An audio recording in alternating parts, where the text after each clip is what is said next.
Hello दोस्तों, मैं हूं आपका दोस्त इरशाद और आप सुन रहे हैं इरशाद की कहानियां। वीडियो शुरू करने से पहले आप अपना नाम और एड्रेस कमेंट में लिख दीजिए। तो चलिए कहानी को शुरू करते हैं। मेरा नाम रामू है और मैं एक शहर से दूसरे शहर के बीच चलने वाली बस का ड्राइवर हूं। ये बस काफी पुरानी है लेकिन मेरी जिंदगी का हिस्सा बन चुकी है। मुझे इस बस को चलाने का काम करीब 7 साल हो गया है। बस के पुराने और खस्ता हाल होने के बावजूद जब भी इसे चलाता हूं, एक अजीब सा एहसास होता है, जैसे कुछ कह रहा हो कि ये बस किसी और ही दुनिया से जुड़ी है। लेकिन शुरुआत में मैंने इसे कभी ज्यादा ध्यान से नहीं लिया। मेरे साथ हमेशा एक कंडक्टर होता है, नाम है प्रकाश। प्रकाश एक अलग ही आदमी है। उसकी आंखों में हमेशा एक गहरी उदासी और कुछ ऐसा था जो मुझे कभी समझ नहीं आता था। हम दोनों में एक अजीब सा संबंध था, जैसे दोस्त भी और अजनबी भी। वह हमेशा शांत रहता, कभी कोई बात नहीं करता और बस के हर रूट को जैसे दिल से जानता था। कभी कभी लगता था कि वह मेरे से भी ज्यादा बस के बारे में जानता है। एक दिन जब हम रात के वक्त एक सुनसान रास्ते पर चल रहे थे तो मुझे पहली बार ऐसा महसूस हुआ कि कुछ गड़बड़ है। रोशनी इतनी कम थी कि सामने का रास्ता ठीक से दिखता भी नहीं था। बस के इंजन की आवाज के अलावा सब कुछ सन्नाटा था। उस दिन बस में सिर्फ 2-4 सवारियां थीं। एक महिला जो काफी घबराई हुई लग रही थी और एक बुजुर्ग आदमी जो बार बार अपनी घड़ी देख रहा था, जैसे कोई घड़ी का इंतजार कर रहा हो। हम जैसे ही एक पुराने पुल के पास पहुंचे, प्रकाश ने अचानक चुपचाप मेरी तरफ देखा और बोला, भैया आज कुछ अलग सा लग रहा है। उसकी आवाज में डर था और इस बार वह मुझे एक बार नहीं बल्कि कई बार घूर रहा था। मैंने कहा, क्या हो गया प्रकाश, तुम ठीक हो? उसने कुछ नहीं कहा और बस की खिड़की से बाहर देखता रहा। हम पुल के पास पहुंचे तो अचानक बस की लाइट्स झपकने लगीं और फिर अचानक बस की रफ्तार अपने आप धीमी हो गई। मैंने ब्रेक दबाया लेकिन बस रुकने का नाम ही नहीं ले रही थी। तभी मेरी नजरें अचानक उस महिला पर पड़ीं। वह अब एक अजीब सी मुस्कान के साथ हमारी ओर देख रही थी। उसकी आंखों में जो डर था अब वह पूरी तरह से गायब हो चुका था और उसकी जगह एक गहरी शांति और रहस्य आ गया था। मैंने घबराकर प्रकाश को देखा लेकिन वह अपनी जगह से बिल्कुल हिला नहीं। प्रकाश अब खड़ा हो चुका था और बस की खिड़की के पास खड़ा होकर कुछ बड़बड़ाने लगा। उसका चेहरा अब बिल्कुल सफेद था, जैसे किसी ने उसका खून चूस लिया हो। मैंने उसे जोर से पुकारा, प्रकाश क्या हो रहा है? लेकिन वह कुछ नहीं बोला। बस की लाइट्स अब पूरी तरह से बुझ चुकी थीं और हम दोनों ही उस अंधेरे में फंसे हुए थे। बस में घना सन्नाटा छा चुका था। उस महिला की मुस्कान और उसकी आंखें अब भी मेरी आंखों के सामने थीं, जैसे वह मुझे देख रही हो। अचानक बस के इंजन में एक भयंकर आवाज आई, जैसे कुछ टूट रहा हो। मैं डर के मारे बाहर की तरफ देखने लगा। पुल के दूसरे छोर पर एक साया दिखा जो धीरे धीरे हमारी ओर बढ़ रहा था। अब मुझे समझ में आने लगा था कि कुछ ठीक नहीं है, लेकिन मेरी समझ से बाहर था कि क्या हो रहा है। मुझे लगा शायद मैं पागल हो रहा हूं, लेकिन प्रकाश का चेहरा देखकर मुझे यकीन हो गया कि कुछ गलत हो रहा है। वह साया जैसे जैसे पास आता गया, बस में हवा का तापमान घटता गया। एक ठंडी सी हवा बस के अंदर घुसने लगी और मैं खुद को कांपते हुए महसूस करने लगा। प्रकाश अब बिल्कुल शांत था, जैसे कुछ देख रहा हो, लेकिन मुझे उस दिशा में देखने की हिम्मत नहीं हो रही थी। बस अचानक रुक गई और साया अब हमारे बिल्कुल पास था। प्रकाश ने आखिरकार मुंह खोला, अब हमें यहां से निकलने की जरूरत है, लेकिन वो जो आ चुका है उसे रोकना मुश्किल है। मैं अब पूरी तरह से डर चुका था और मुझे समझ नहीं आ रहा था कि मुझे क्या करना चाहिए। बस की खिड़की से बाहर देखता हुआ मैं समझ रहा था कि अब आगे क्या होने वाला है, लेकिन मुझे भी अब एक सवाल था, क्या हम बच पाएंगे या बस अब इस भयानक रास्ते पर हमेशा के लिए फंसी रहेगी? मैं अब पूरी तरह से डर के मारे कांप रहा था। वो साया अब हमारी बस के पास खड़ा था और जैसे ही उसकी छाया बस की खिड़की से अंदर घुसी, अंदर का माहौल और भी घना हो गया। मैं अपनी सीट से उठने की कोशिश कर रहा था, लेकिन मेरे शरीर ने साथ देना बंद कर दिया था। जैसे ही मैंने चाबी घुमाई, बस का इंजन एक बार फिर से चल पड़ा, लेकिन यह अब पहले जैसा नहीं था। आवाजें अजीब हो गई थीं, जैसे बस के इंजन के साथ कुछ और भी था। प्रकाश अब अपनी जगह से हिल चुका था और उसने धीरे से मेरी ओर देखा। उसकी आंखों में अब कोई डर नहीं था, बल्कि एक अजीब सी तसल्ली थी, जैसे वह जानता हो कि क्या होने वाला है। भैया, ये रास्ता हमारे लिए नहीं है, हमें यहां से जल्दी निकलना होगा, उसने बेहद धीमे और गंभीर अंदाज में कहा। मैंने अपनी आंखें झपकाईं और बाहर देखा। साया अब बिल्कुल पास आ चुका था।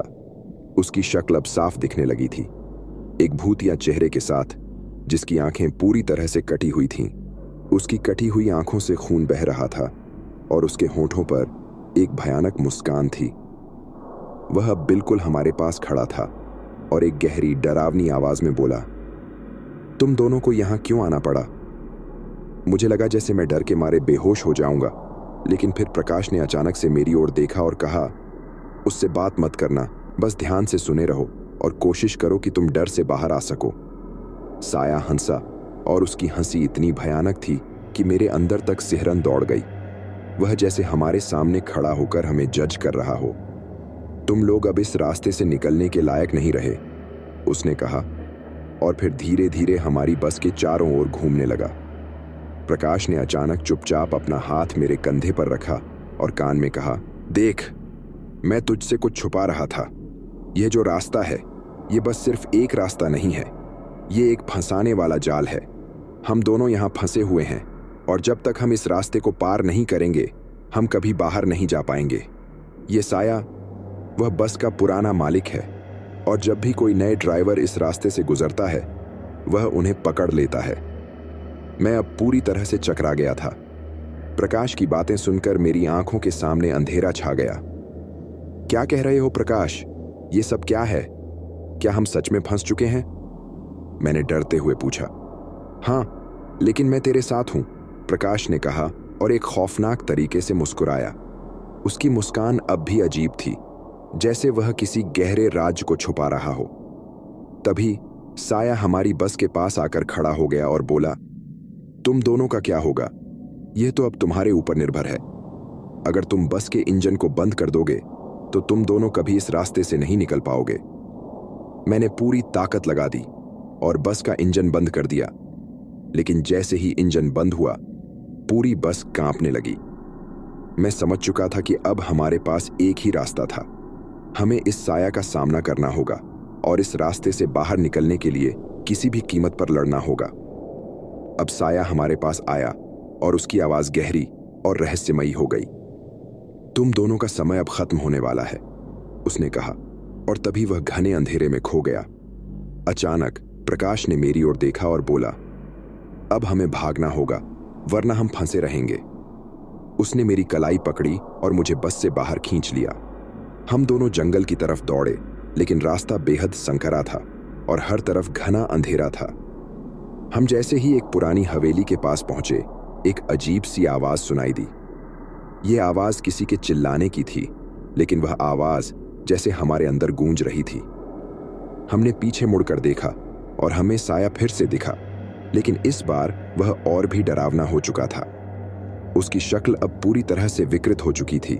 उसके चेहरे पर अब कोई भी इंसानी पहचान नहीं थी। उसकी आंखें कटी हुई थीं और उसकी त्वचा पूरी तरह से झड़ी हुई थी। प्रकाश ने मुझे चुपचाप कहा, अगर हम अब नहीं भागे तो हम कभी भी वापस नहीं आएंगे। मैंने उससे कहा, लेकिन अब क्या करें, हम तो फंस चुके हैं। प्रकाश ने मेरी आंखों में देखा और कहा, हमें उसे यहीं रोकना होगा। तुम मेरे पीछे आओ, बस ध्यान रखना और जो हो डर मत मानना। अब क्या होगा? क्या हम सच में बच पाएंगे? क्या साया हमें अपने जाल में फंसा लेगा, या हम इससे बाहर निकलने का कोई रास्ता खोज पाएंगे? हम दोनों, प्रकाश और मैं, घबराए हुए और कांपते हुए हवेली की ओर दौड़े जा रहे थे। हवा इतनी तेज हो गई थी कि हमारे चेहरे पर जैसे कांच की किरचियां चुभ रही थीं। हमारे कदमों की आवाज गहरी रात के सन्नाटे में गुम हो गई थी। हवेली के पास आते ही अचानक से एक तेज और डरावनी चीख सुनाई दी, जैसे किसी ने बहुत जोर से मदद के लिए पुकारा हो। यह आवाज हमारी रीढ़ में कंपकंपी भर गई। हम दोनों रुक गए और मेरी नजरें हवेली के अंदर की ओर गईं। अंधेरे में एक हल्की सी रोशनी दिखी, जैसे अंदर कोई जलता हुआ दीपक हो, लेकिन उस रोशनी से कुछ और ही बुरी महक आ रही थी। जो मैं कभी ना कभी महसूस कर चुका था। मैंने प्रकाश से पूछा, ये क्या था? क्या हम अंदर जाएं? प्रकाश ने एक लंबी सांस ली और कहा, यह हवेली कोई आम जगह नहीं है। यह वही जगह है जहां वे लोग फंस जाते हैं जो कभी बाहर नहीं निकल पाते। यहां कुछ बहुत बुरी चीजें हैं। अगर हम अंदर गए तो हम भी कभी बाहर नहीं आ पाएंगे। लेकिन अब हमारी स्थिति बहुत गंभीर हो चुकी थी। साया अब हमारे पीछे था और हम जानते थे कि अगर हम रुके तो वह हमें कभी छोड़ने वाला नहीं था। हम दोनों बिना किसी शब्द के हवेली के अंदर घुस गए। अंदर घना अंधेरा था और किसी पुरानी जगह जैसी महक थी। एक ऐसी गंध जैसे हजारों साल पुरानी यादें इस जगह में बसी हों। हम जैसे ही अंदर पहुंचे, अचानक से दरवाजा पीछे से बंद हो गया। हम दोनों घबराए हुए एक दूसरे को देख रहे थे। प्रकाश का चेहरा अब पूरी तरह से बदल चुका था। उसकी आंखों में जो पहले कोई डर नहीं था, अब वह डर साफ दिखाई दे रहा था। वह मुझसे बोला, अब हम बिल्कुल फंस चुके हैं। अगर हम यहां से बाहर निकले तो हमें वो साया जरूर पकड़ लेगा। हम दोनों आगे बढ़े और जैसे ही हम एक कमरे में पहुंचे, एक बुरी खौफनाक चीख सुनाई दी। कमरे के अंदर एक पुराना दरवाजा था जो हल्के से खुला हुआ था। मैंने प्रकाश से पूछा, क्या यह वही दरवाजा है? प्रकाश ने सिर झुकाया और कहा, हाँ, यही वह दरवाजा है। लेकिन अगर हमने इसे खोला तो कुछ ऐसा सामने आ सकता है जिसे हम कभी नहीं देखना चाहेंगे। मुझे अब समझ में आ चुका था कि वह दरवाजा किसी और दुनिया का रास्ता था और वह जगह हमें अपने जाल में फंसा सकती थी। लेकिन पीछे मुड़ने का कोई रास्ता नहीं था। साया हमारे आसपास था और हमें कहीं ना कहीं उस दरवाजे के पीछे जाने की जरूरत थी। प्रकाश ने फिर से मुझे डरा हुआ देखा और कहा, भैया, इस दरवाजे को खोलने से पहले तुम्हें एक चीज जाननी होगी। ये जगह एक लाइलाज बीमारी है। जो यहां फंसता है वह कभी बाहर नहीं आ पाता। ये जगह सिर्फ उनका इंतजार करती है जो अपने डर को नहीं समझ पाते, और हम दोनों उसी डर का शिकार हो चुके हैं। मैंने गहरी सांस ली और दरवाजे को खोलने का फैसला किया। जैसे ही दरवाजा खोला, एक ठंडी और रहस्यमयी हवा का झोंका आया जो सीधे हमारे चेहरों पर लगा, और फिर अंदर एक ऐसा दृश्य सामने आया जो मेरे होश उड़ा देने के लिए काफी था। कमरे के बीचों बीच एक बड़ी सी पुरानी घंटी लटकी हुई थी। घंटी के पास एक कटा फटा सा आदमी खड़ा था जिसका चेहरा पूरी तरह से बदला हुआ था।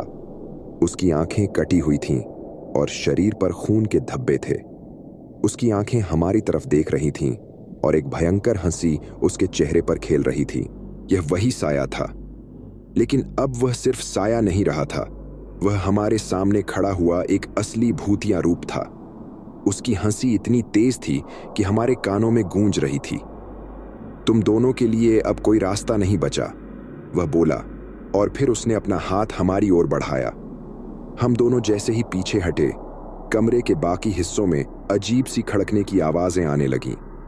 दीवारों में से डरावनी छायाएं बाहर निकलने लगीं और कमरे का माहौल और भी खौफनाक हो गया। साया अब हमारे बिल्कुल पास था और वह हमारे सामने था, जैसे हम दोनों को निगलने के लिए तैयार हो।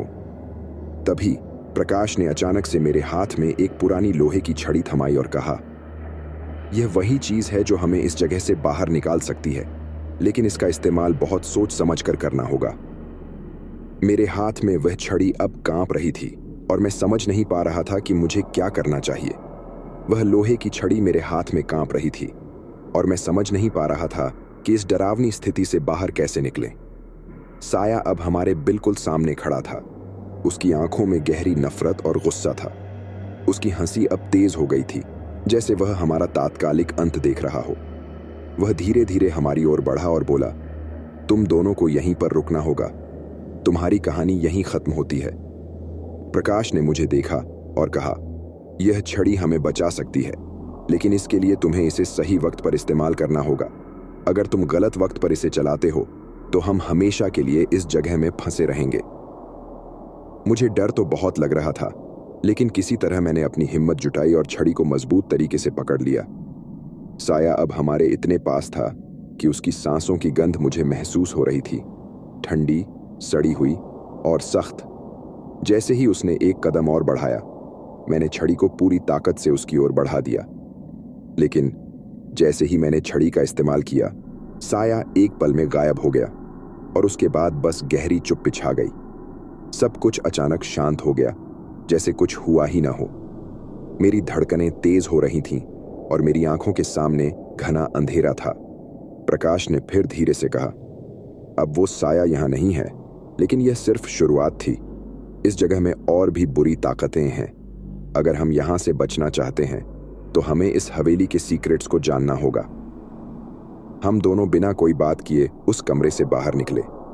हम एक संकरी सी सीढ़ी से नीचे उतरे और जैसे ही हम नीचे पहुंचे, एक अजीब सी गर्मी महसूस होने लगी। यहाँ का माहौल और भी घना हो चुका था, जैसे कोई बुरी शक्ति हमारे चारों ओर मंडरा रही हो। अचानक सामने से एक और तेज चीख सुनाई दी। यह चीख हमें अंदर से झकझोर देने वाली थी, जैसे किसी दर्द में डूबा हुआ आत्मा चिल्ला रहा हो।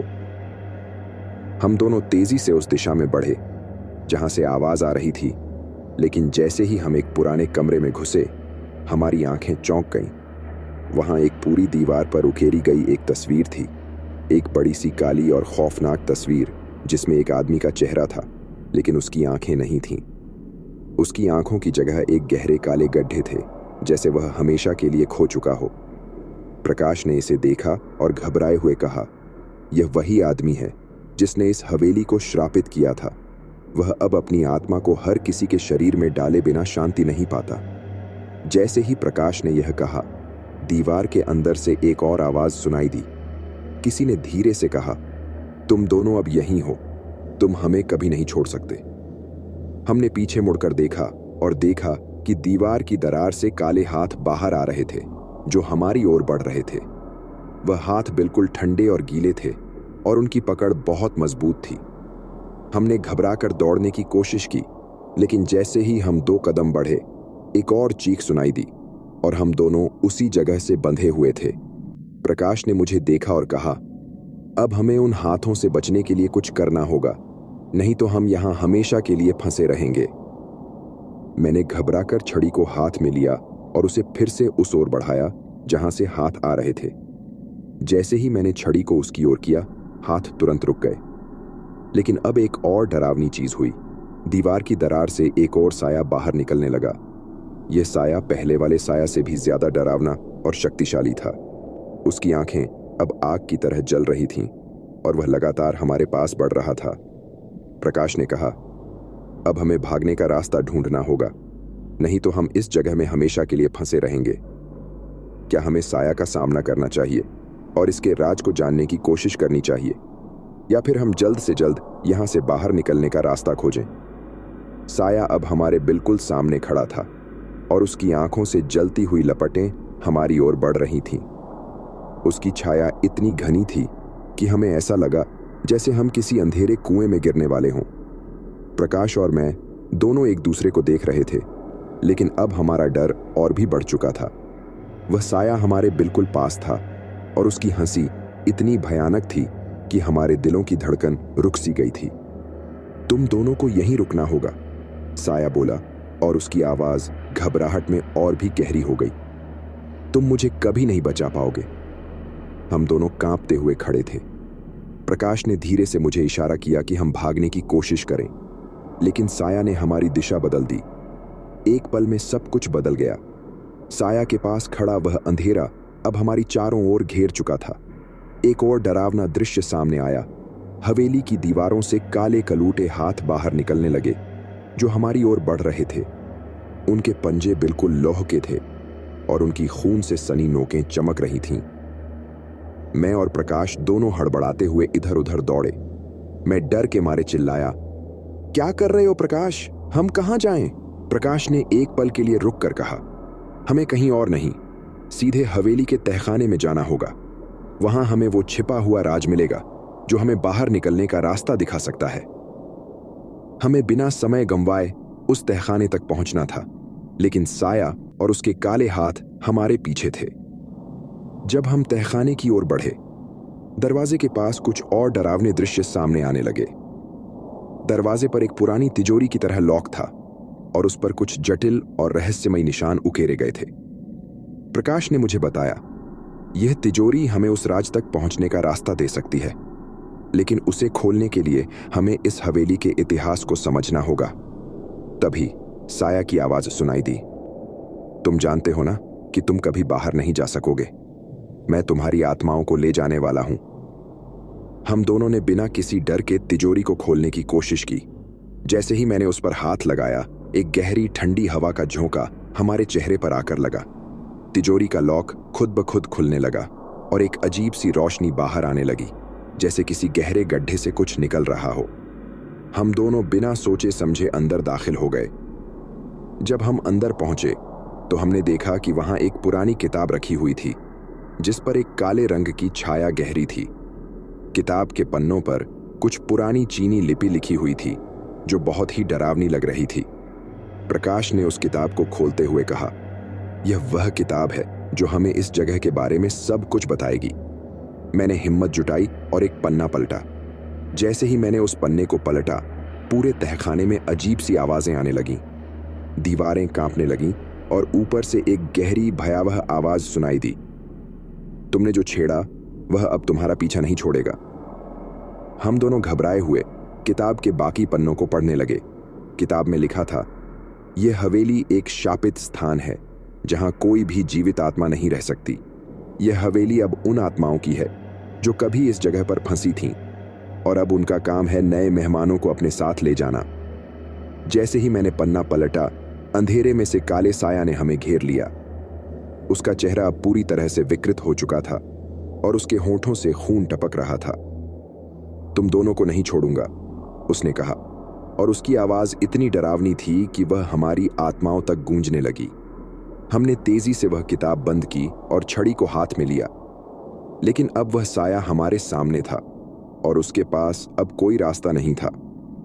वह हमारी तरफ बढ़ने लगा और हम दोनों जानते थे कि अब भागने का समय खत्म हो चुका था। लेकिन ठीक तभी प्रकाश ने मेरी ओर देखा और कहा, हमें इसकी शक्ति को खत्म करने के लिए एक और रास्ता अपनाना होगा। हम अगर सही तरीका इस्तेमाल करें तो इसे हरा सकते हैं। प्रकाश ने मेरी ओर एक और बार देखा और उसकी आंखों में अब एक नया हौसला था। वह बोला, हमें इसे अब हर हाल में हराना होगा। फिर उसने एक गहरी सांस ली और कहा, तुम्हें वह छड़ी सही तरीके से इस्तेमाल करनी होगी। यह सिर्फ एक साधारण छड़ी नहीं है, इसमें एक प्राचीन शक्ति है। साया अब हमारे बिल्कुल पास था। उसकी खौफनाक आंखें हमें घूर रही थीं। उसकी हंसी हमारे कानों में गूंज रही थी और हर पल हमें लगता कि वह हमारी आत्माओं को निगलने के लिए तैयार है।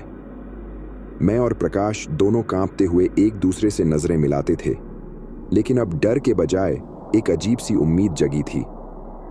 यह बुरा सपना नहीं है, मैंने कहा, यह हमारी आखिरी लड़ाई है। प्रकाश ने धीरे से कहा, तुम्हें इस छड़ी को साया के दिल में छुपी उस शक्ति तक पहुंचाना होगा, लेकिन अगर तुमने इसे सही तरीके से नहीं किया तो हम दोनों इस दुनिया से गायब हो जाएंगे। हमें समय नहीं था। साया अब हमारी तरफ बढ़ रहा था और उसकी हंसी अब और भी डरावनी हो गई थी। तुम दोनों को अब मुझसे बचने का कोई रास्ता नहीं है, वह बोला। उसकी आवाज में एक अजीब सी गहराई थी, जैसे वह कोई प्राचीन आत्मा हो। प्रकाश ने छड़ी मेरे हाथ में थमाई और मैंने उसे पूरी ताकत से साया की तरफ बढ़ा दिया। जैसे ही छड़ी ने साया को छुआ, एक जबरदस्त बिजली की तरह झटका लगा। साया एक पल के लिए रुक गया और उसके चेहरे पर घबराहट साफ दिखाई दी, लेकिन अगले ही पल वह और भी तेजी से हमारे पास आया, जैसे वह हमारी आत्माओं को खींचने के लिए बेताब हो। हमारे पास अब एक ही विकल्प था। मुझे छड़ी का इस्तेमाल करने की सही विधि जाननी थी। मैंने गहरी सांस ली और छड़ी को दोनों हाथों से पकड़कर जोर से साया के ऊपर उठाई। एक अजीब सी ऊर्जा मेरी अंगुलियों से गुजरने लगी और छड़ी में हल्की सी चमक दिखाई दी। अचानक साया के चेहरे पर एक डरावनी शिकन आ गई और उसकी हंसी बंद हो गई। तुम क्या कर रहे हो? वह चीखा। तुम मुझे नहीं हरा सकते। मैंने अब अपनी सारी ताकत जुटाई और छड़ी को एक तीव्र लहर के साथ साया की ओर बढ़ाया। जैसे ही छड़ी उसकी देह को छूने लगी, एक भयंकर आंधी उठने लगी। हवेली की दीवारें कांपने लगीं और जमीन में दरारें पड़ने लगीं। साया की खौफनाक हंसी अब दर्दनाक चीखों में बदलने लगी। साया पूरी तरह से तड़पने लगा। उसकी पूरी काया जलने लगी, जैसे वह एक जिंदा लाश हो। लेकिन फिर अचानक साया के शरीर से एक काले धुएं का गुब्बार बाहर निकला और उसने हमें अपनी पूरी ताकत से खींचने की कोशिश की। उस काले धुएं में कुछ अजीब सी आवाजें भी गूंज रही थीं, जैसे हजारों आत्माएं एक साथ चिल्ला रही हों। प्रकाश ने डरते हुए कहा, हमें जल्दी से इस हवेली को छोड़ना होगा, नहीं तो हम भी उसी की तरह बन जाएंगे। साया अब पूरी तरह से जल चुका था, लेकिन उसका काला धुआं हमारी ओर बढ़ने लगा, जैसे वह अब भी हमें पकड़ने के लिए तैयार हो। हम दोनों बिना सोचे समझे दौड़ने लगे, लेकिन हवेली का हर कोना अब एक तामसिक भूतिया महक से भर चुका था और हमें ऐसा लग रहा था कि इस हवेली के हर कोने में कोई बुरी शक्ति मौजूद हो। हम दोनों अब तहखाने से बाहर निकलने की कोशिश कर रहे थे, लेकिन साया के काले धुएं ने हमारी राह रोक दी। तुम दोनों को मुझसे बचने का कोई रास्ता नहीं है, वह गुस्से में बोला। उसकी आवाज अब एक विकृत रूप में बदल गई थी, जैसे कोई और आत्मा उसकी आवाज का इस्तेमाल कर रही हो। तभी अचानक हवेली की दीवारों से एक नई आवाज आई, तुम दोनों ने इसे चुनौती दी है, अब तुम्हें इसका खामियाजा भुगतना होगा। मैंने पूरी ताकत से छड़ी को उठाया और कहा, अब और नहीं। जैसे ही मैंने इसे हवा में घुमाया, एक तेज रोशनी आई और साया का काला धुआं पूरी तरह से गायब हो गया। उसके बाद हवेली पूरी तरह से शांत हो गई और हम दोनों थके हुए लेकिन जिंदा बाहर निकलने में सफल हो गए। जब हम हवेली से बाहर निकले तो रात की ठंडी हवा ने हमें राहत दी। प्रकाश ने कहा, हमने यह जीत तो ली, लेकिन मुझे लगता है कि हवेली की शक्तियां अभी खत्म नहीं हुई हैं। हम दोनों को अब यह महसूस हो रहा था कि हमें और भी सावधान रहना होगा, क्योंकि हवेली की आत्माएं और शक्तियां कहीं ना कहीं हमें हमेशा परेशान करने के लिए तैयार रहेंगी।